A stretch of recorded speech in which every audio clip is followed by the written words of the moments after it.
Appreciate everybody joining. Alon and I, this is now our second session of doing this. We've really pushed to have some of these sessions and be able to share some information. So enjoying the fact that this is now second one that we get to do with many more to Yeah. come. Sharing some information on best practices, different parts of DDoS protections. We had episode one, if anybody wants to watch it, that is available on YouTube. It's also available from our website. You could subscribe to our YouTube channel and be able to see that there. Um, if you want to connect with either one of us, we're both available on LinkedIn. Feel free to reach out and connect with us on LinkedIn. I will say during the process of this webinar, if you have questions, use the Q&A section at the bottom.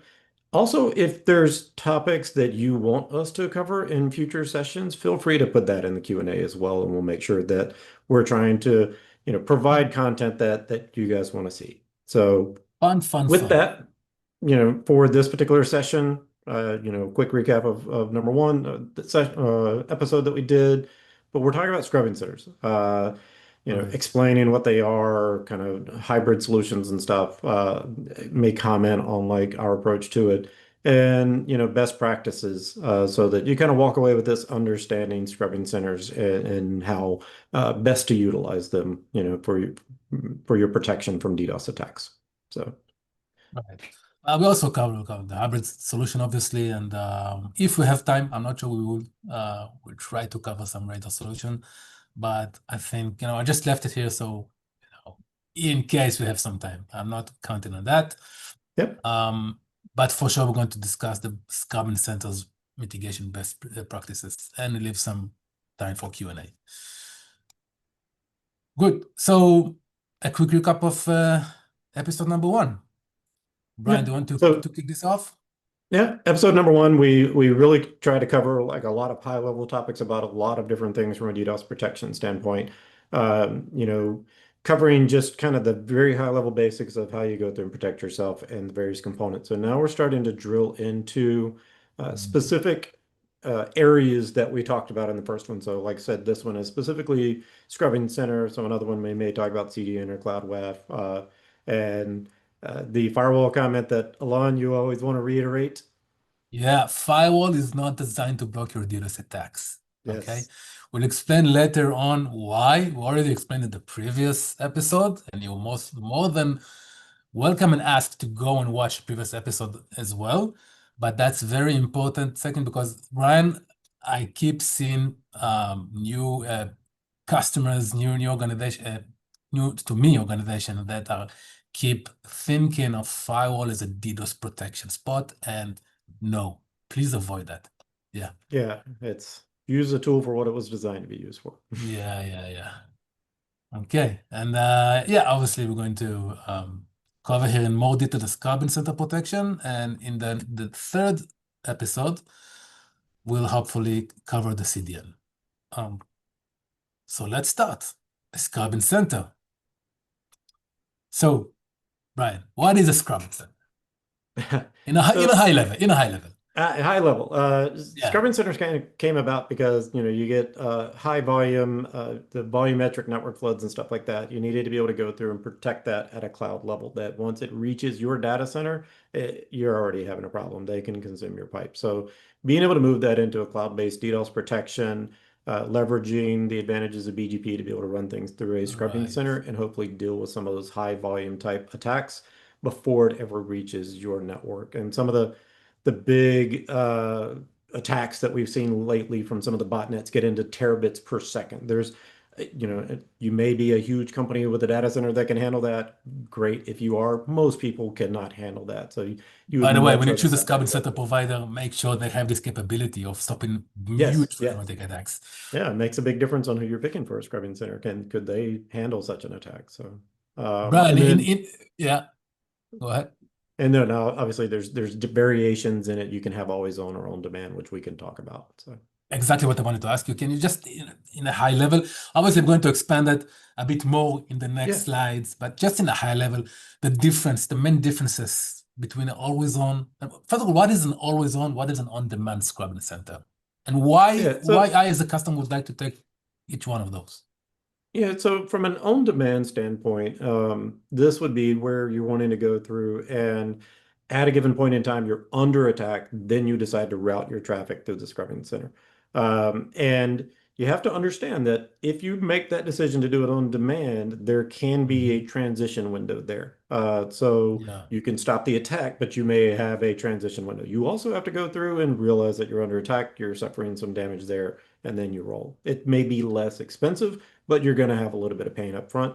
Whereas an always on, the scrubbing center should be looking for that traffic and blocking it so that hopefully it never actually reaches you. So, But sometimes as organization, sometimes you don't have any choice but to take the on demand. And I'll give you an example. Sometimes my scam, I'm not talking about my scams, and let's say I'm an organization wants to protect hypothetically on my network. Sometimes the scrubbing center provider I use, when I do the diversion to the scrubbing center, the latency of my services starts to get higher than expected. So I cannot afford myself to be always on. Sometimes I need to take the chance and take it on demand while I'm yeah, under attack. But in that case, I need to be very precise on how I'm going to protect them. Actually, I need to talk to my vendor to make sure they are doing a good job and test them all the time. Testing, testing, testing. I'll repeat that as we go yeah. forward during the presentation. Always I test, think test, that test, particular test. limitation is going to be, what do you need in your network, Right. and how latency sensitive is it? And then the scrubbing center, are they inserting latency? A lot of the newer, bigger distributed, they can insert and you might not see a latency change. So Right. of any Also real depends on the significance. location. Not saying zero, but not no real significance. No, 100%. I'll give you a small example of one of our customers when we started to work with them. They had that kind of issue. They had a high latency on the scrubbers, and then we discovered that the DDoS mitigation provider doesn't have a POP in their location. And Yeah. it caused other things, which we'll cover later, but one of the things it caused is a high latency when they were diverting to that DDoS provider, so they cannot afford themselves to use an always on. Yeah. Long story Yeah. short, So once we proved that and showed these results, they built another POP closer to this customer, so now they have much lower latency, and the customer bought an on-demand, always on instead of on-demand. So it's a win-win situation. to your point, best way to find out if it affects you, test, test, test. Yeah. So without further ado, what's going on inside the scrubbing center? Okay, that's the one of the slides I want to cover in a bit more details. We see here two parts, right? We see the right part of my network and the internet side on the left side. And then we see here, this is the data center with the on-premise DDoS mitigation device, protecting the firewall, the IPS, load balancer, WAF, and the real servers. We have here the edge router, right? And then on the left side, we see here the scrubbing center that protects this organization. And now what you can see, we have legitimate traffic in green arrow and the attack traffic with a red arrow. And supposedly, assumingly, what needs to be done is that the scrubbing center gets all of the traffic, scrub it, and then delivers only the clean traffic, the legitimate traffic, the green arrow back to the customer, to my network, right? This is what we want to happen. But what happens inside the scrubbing center? How exactly it works? So, And, in a, and before we yeah, get into that, let me make a quick comment that it may not be a single center. Most scrubbing right. services use a globally distributed network. So they're creating this in a lot of different pops around the world, breaking a big problem into smaller parts. So Right. So you will see multiple POPs like this distributed globally, sometimes, in different countries, sometimes different cities, depends yeah, where the most, affected customers are. And by the way, this is a hybrid solution. Why it's a hybrid solution? And you will see later on, because we have also DDoS mitigation in the scrubbing center, but also we have a DDoS mitigation layers here in the data center work simultaneously together. Okay. Um, so what components usually exist in such a scrubbing center location or as a POP? So at the bare minimum, a few of DDoS mitigation dedicated devices, right? Doesn't matter who the vendors are. Actually, back in the days, I was working in such a company that had scrubbing centers, and we used different types of DDoS mitigation dedicated device, different vendors altogether. So if one failed to stop a specific attack, I don't know, had some code bug or something like that, we can always divert to a different type of device. I'm just going to throw out some names of vendors, right? For example, I'm not saying this is what we used, but for example, let's say we had some big IPA5 and we had Router Defense Pro and Arbor.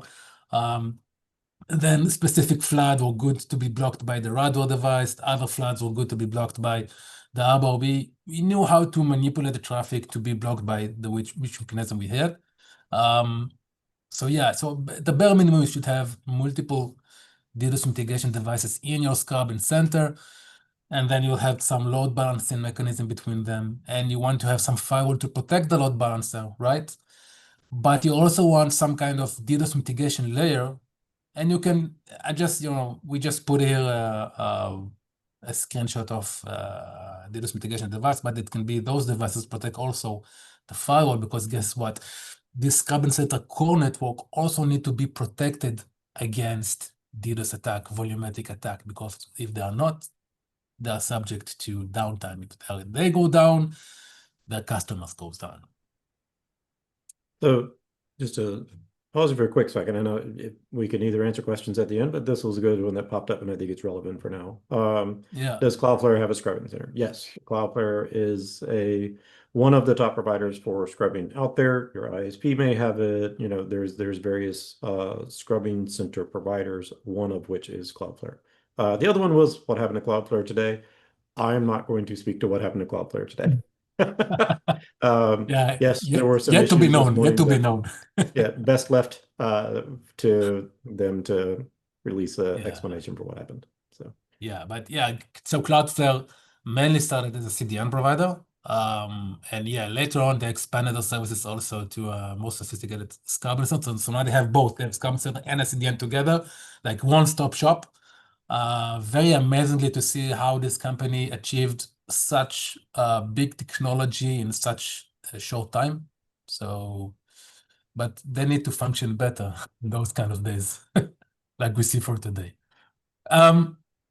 So now let's say that the attack is not being blocked by the scrum center. Let's say, I don't know, 80% of the attack being blocked, 20% leak into the network. So now we also have an on-premise DDoS mitigation device to deal with those 20% leaking into the network, right? So we have 80% blocked here, 20% blocked here. But hey, we are paying for scrubbing center. We wanted to block 100%, right? So then there was a feature developed that uses the NetFlow or SFlow signaling protocol, right? And that can simply send signaling back to the scrubbing center devices or router to block a specific attack on a specific signature based on the signature that this DDoS mitigation device discovered. So it tells the scrubbing center, hey, you didn't block that IP. I want you to block it because I recognize it's flooding me with the DDoS attack. So there's two very important concepts there. First, it's rarely yes or no, 100%, 0% from any kind of protection service. So to your point, it detected and saw 80% of it, 20% of it still made it through.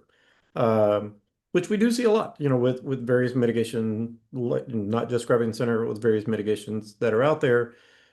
They're rarely 100%. And so this is a defense in depth, which a lot of us, want to make sure that we're doing within our security programs to give that extra boost or that ability to make improvements within the scrubbing center. Say, hey, we're seeing this come through. Can please fix this other 20%. But I think, like most people, do think it either works or it doesn't work versus right. Yeah. Right.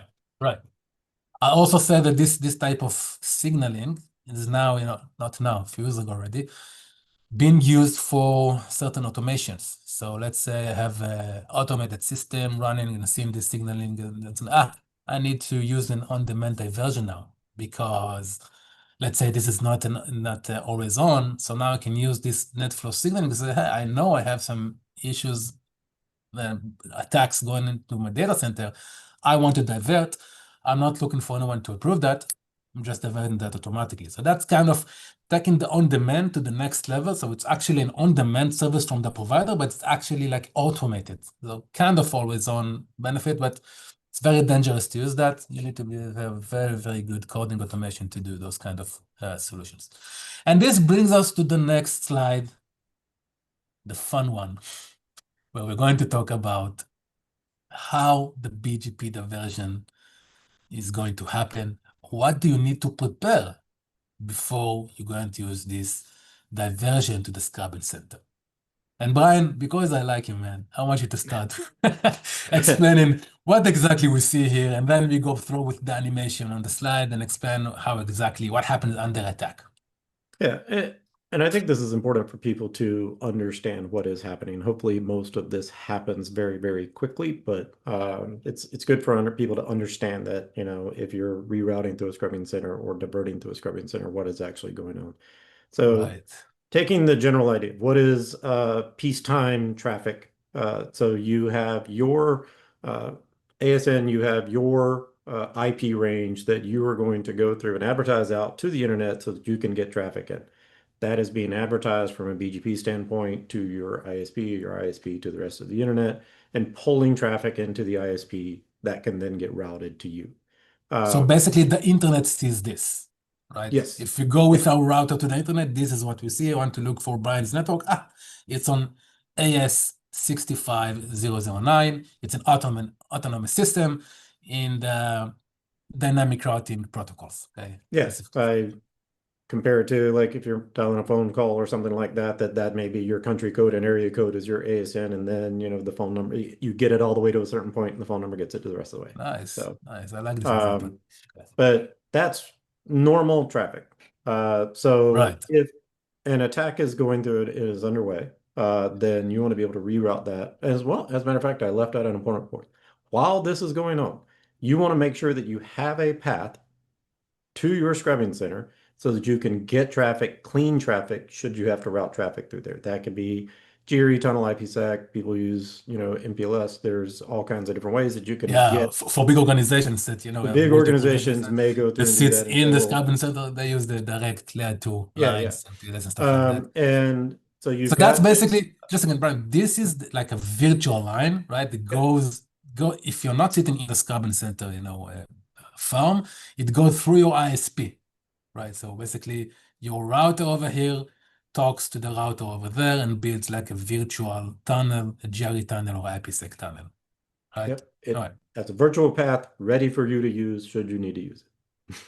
And then once you have this tunnel built, basically what you're doing, you're building a BGP advertisement enabling between these two routers, the scrubbing center edge router and your edge router.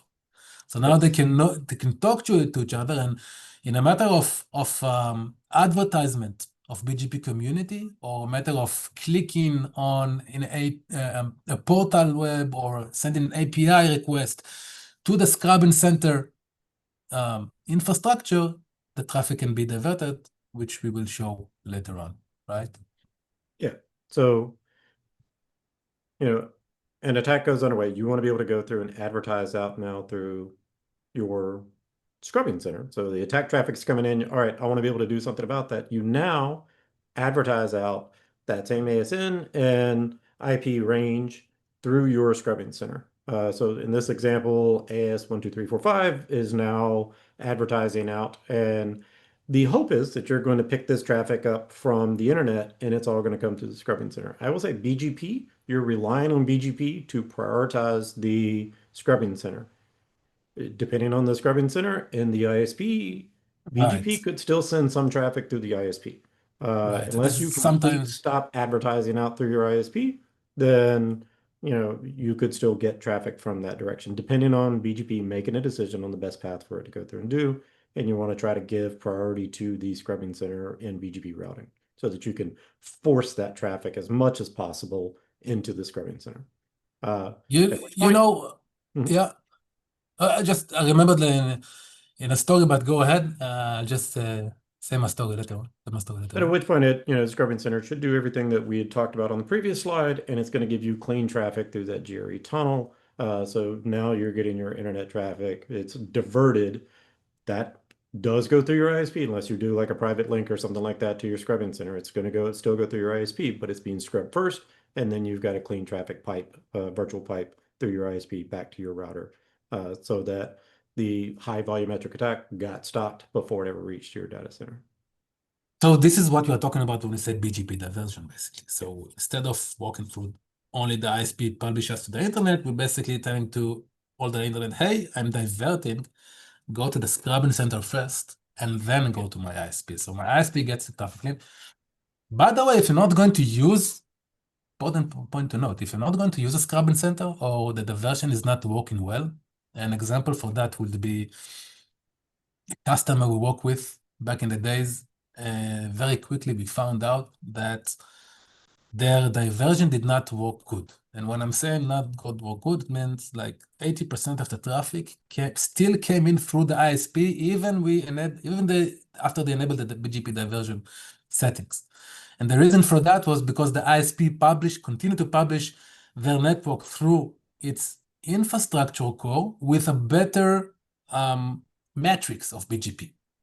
Yeah. They were not able to solve it with the scrubbing center provider.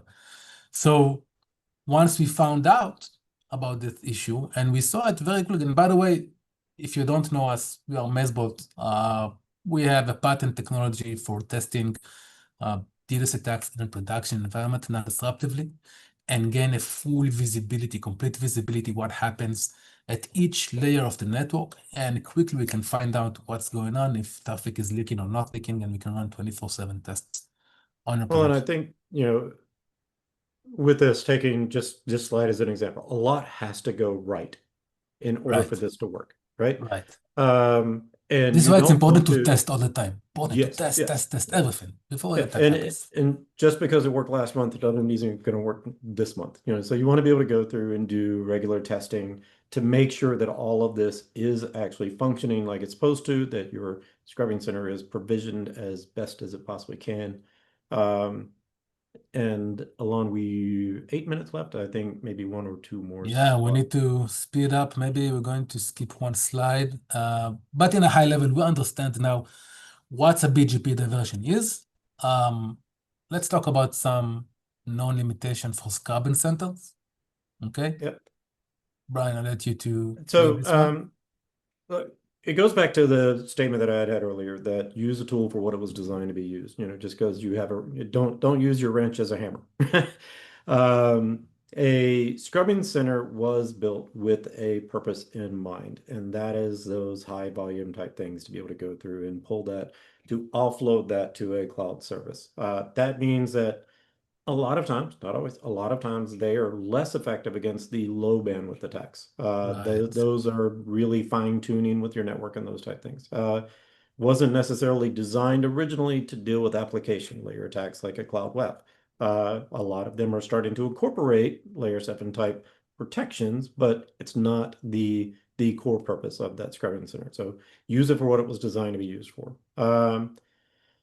Emergency response teams, especially if you're doing the on-demand service, you better, is this a button you press in order to reroute? Is it automatic? If it is happening, you probably want somebody engaged. So it does kind of require some human intervention if you're doing the on-demand, especially.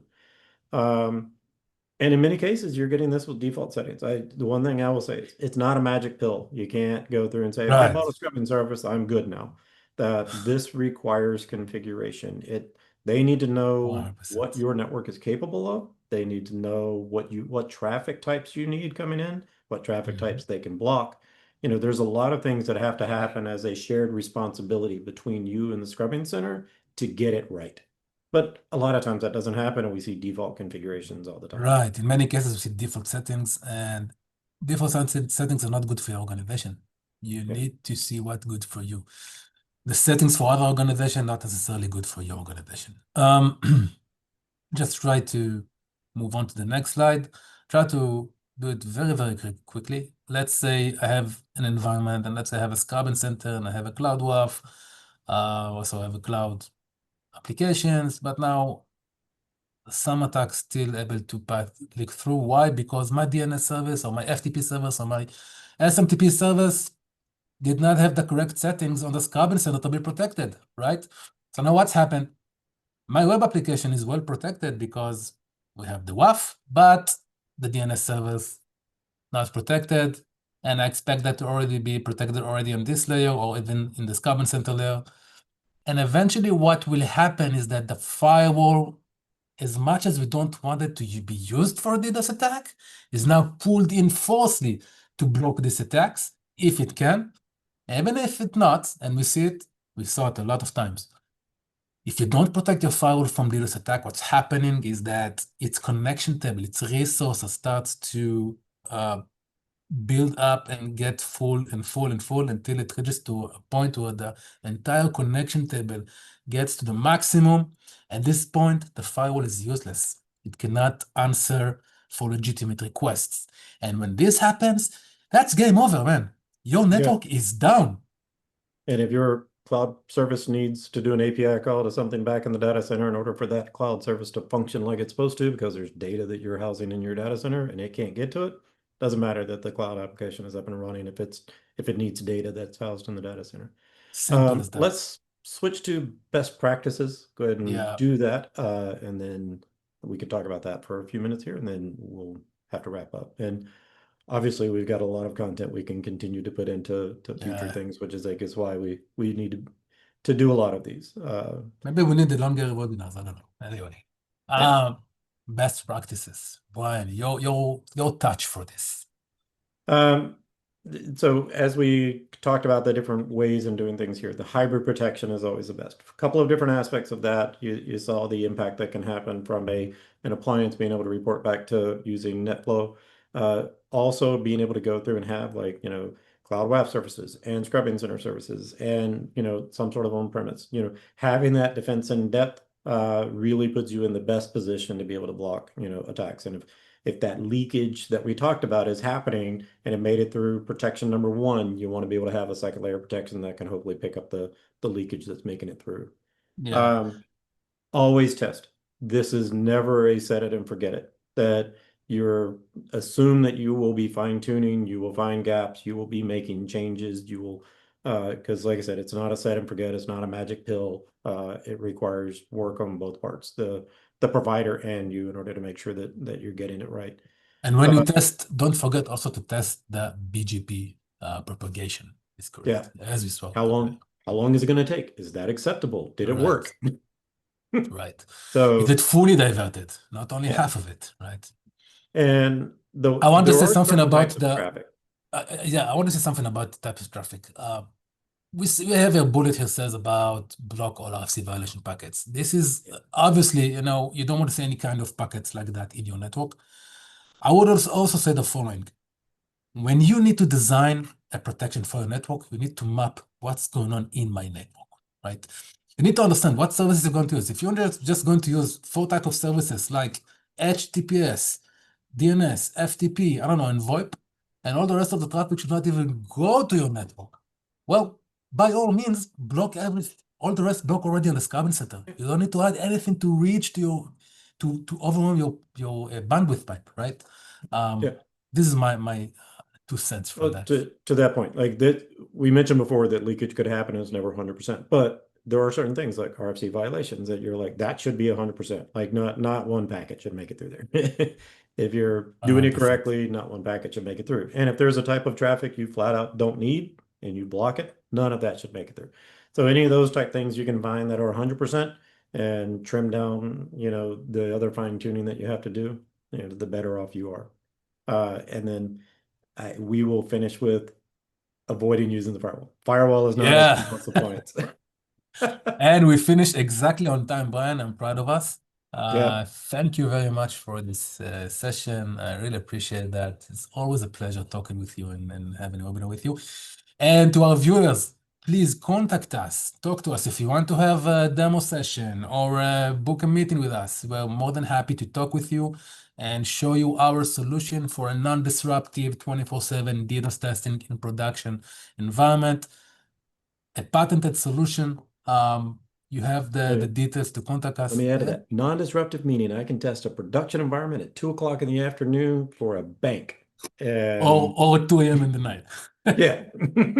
So when we say non-disruptive, we flat out mean non-disruptive. So But we are at 12:30. Again, appreciate everybody's time today. We will do more sessions. You can find these sessions on YouTube or on our website. Please reach out to us on LinkedIn or any way that you want to communicate with us. And Please subscribe to our YouTube and stay in touch. yeah, thank you, everyone.